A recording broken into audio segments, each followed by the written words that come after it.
My name is Alina, and I'm 30 years old. I grew up in a tight-knit coastal town where everyone's business felt like public property. You know, the kind of town where a rumor spreads faster than waves hitting the shore? That was mine. And it wasn't just gossip. It was a weapon my family used against me. The betrayal started when I was 22. I had been saving every penny for college, working as a barista at a small coffee shop by the harbor. I loved the job. It was simple, honest, and gave me independence. But one afternoon, my uncle stormed in, red-faced and accusing. "I know what you've been doing with the money. Stop stealing from the family business." I froze. I hadn't stolen anything, not a single coin. I tried to explain, my voice trembling. I begged him to listen.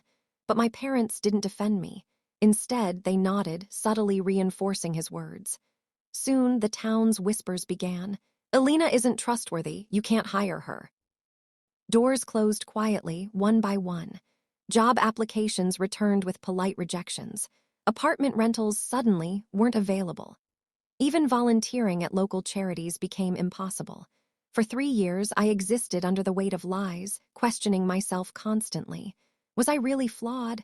Did I deserve this treatment? Friends began to drift away. They stopped inviting me out for coffee, for birthdays, for nothing. Some of them believed the rumors. Every time I walked down the street, I could feel the eyes, the judgment, the disbelief. I became almost invisible, silent, cautious, fearful. But there was one person who never doubted me, my grandmother. She was the quiet observer of our family, sharp-minded and deeply protective. Years ago, she had anticipated the cruelty that might come my way. In a wooden chest under her bed, she had kept a stack of letters, meticulously sealed, with instructions I was to open them only if my parents ever tried to ruin me. I had forgotten about the letters until my 30th birthday. That morning, as I sat with a mug of coffee watching the sun rise over the ocean, my eyes fell on the envelope tucked behind some old photo albums. The handwriting was unmistakable, my grandmother's careful script. I hesitated. Could it really help? Could she have anticipated everything my parents did? I carefully opened it. Inside were notarized statements from employees who had witnessed my honesty, a small bank account she had set up in secret, and letters proving my uncle's lies. Each document was a lifeline I had never dared hope for. The first thing I did was take everything to a lawyer. He read through the affidavits and letters, nodding slowly. Then he smiled, a quiet smile that felt like sunlight cutting through a storm. "We can fix this," he said. "We can restore your reputation. They won't see it coming." I felt a surge of hope I hadn't experienced in years. We drafted letters to every business my parents had contacted. Each one explained that the accusations against me were false and malicious, accompanied by notarized proof. My parents' credibility began to crumble immediately. Then came the best part.